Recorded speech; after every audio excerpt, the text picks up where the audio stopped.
हाँ, class 11th के प्रिय विद्यार्थियों, जैसा कि मैं कल इंग्लिश ग्रामर से एक वीडियो नरेशन से संबंधित भेजा था, आज उसके आगे एक दूसरा वीडियो भेजने जा रहा हूँ। ध्यान से देखिए और समझिए।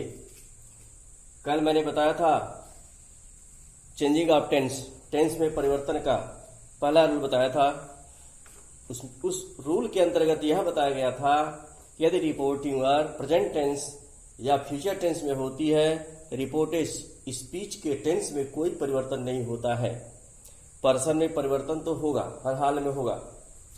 आज मैं टेंस में परिवर्तन का दूसरा रूल बता रहा हूं। यदि रिपोर्टिंग वर्ब पास्ट टेंस में हो तो रिपोर्टेड स्पीच के टेंस में चेंजिंग होती है। फिर से सुन लीजिए, यदि रिपोर्टिंग वर्ब पास्ट टेंस में हो तो रिपोर्टेड स्पीच के टेंस में परिवर्तन होता है, चेंजिंग होती है। वह परिवर्तन कितने प्रकार का है, किस तरह का है? पहला होता है, यदि रिपोर्टिंग वर्ब पास्ट टेंस में है और reported speech present indefinite tense में है तो उसको पास्ट इंडेफिनिट टेंस में चेंज करते हैं। अब ध्यान से देखते जाइए किस तरह के किस टेंस में परिवर्तन होता है। तो पहला मैंने बताया प्रेजेंट इंडेफिनिट को पास्ट इंडेफिनिट टेंस में बदलते हैं। दूसरा है प्रेजेंट कॉन्टिन्यूअस को पास्ट कॉन्टिन्यूअस टेंस में चेंज किया जाता है। तीसरा है प्रेजेंट परफेक्ट को पास्ट परफेक्ट में बदलते हैं। चौथा है प्रेजेंट परफेक्ट कॉन्टिन्यूअस को पास्ट परफेक्ट कॉन्टिन्यूअस टेंस में बदलते हैं।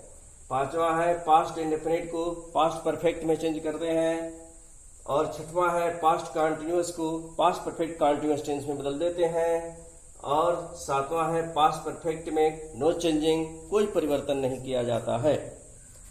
इस तरह से टेंस में परिवर्तन के दूसरे के रूल के अनुसार है, यदि रिपोर्टिंग वर्ब पास्ट टेंस में है, रिपोर्टेड स्पीच के टेंस में निम्न प्रकार का परिवर्तन किया जाता है।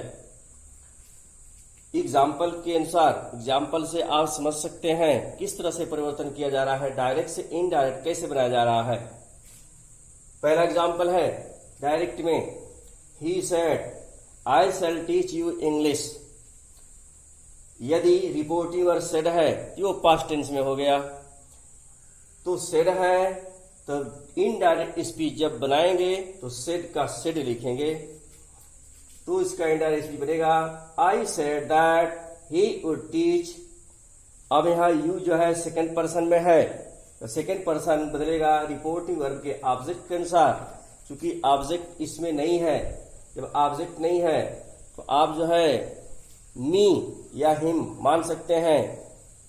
क्योंकि जो सब्जेक्ट है रिपोर्टिंग वर्ब का वह थर्ड पर्सन से है, इसलिए आप फर्स्ट पर्सन से ऑब्जेक्ट को मानेंगे, यानी मी मानेंगे। जब मी मानेंगे तो यू बदल करके मी के अनुसार मी हो जाएगा।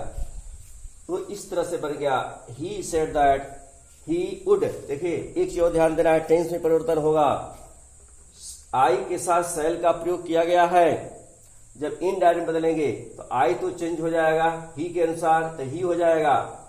दैट के बाद तो ही के साथ विल चलता है फ्यूचर टेंस में, तो इसको पास्ट इंडेफिनिट बदलेंगे तो विल का वुड कर दिया जाएगा।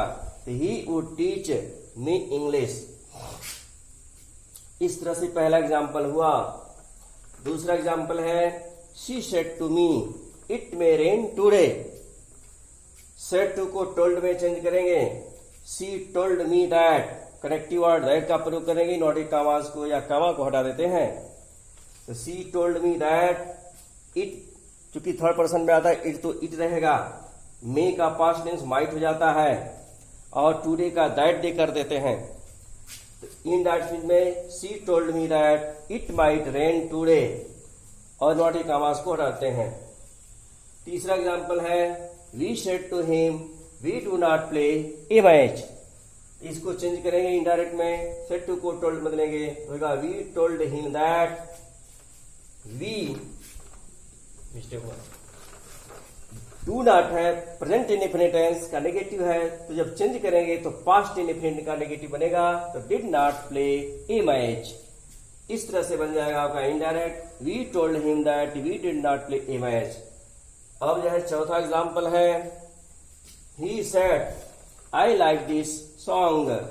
ही सेड दैट, आई बदलेगा ही के अनुसार तो ही हो जाएगा, और लाइक जो है प्रेजेंट इंडेफिनिट टेंस में है तो उसको पास्ट टेंस में बदलेंगे तो लाइक हो जाएगा second part. He said that he liked this का दैट होगा तो दैट सॉन्ग। इस तरह से एग्जाम्पल लिख करके मैंने आप लोगों को समझाया, और इसके बाद मैं इसी रूल के तहत कुछ एक्सरसाइज भेज रहा हूं, और उसको अपने नोटबुक में एक्सरसाइज को अपने वीडियो के माध्यम से देखिएगा, और देख करके उसको घर पर अभ्यास कीजिए और लिख के पूरा कीजिए।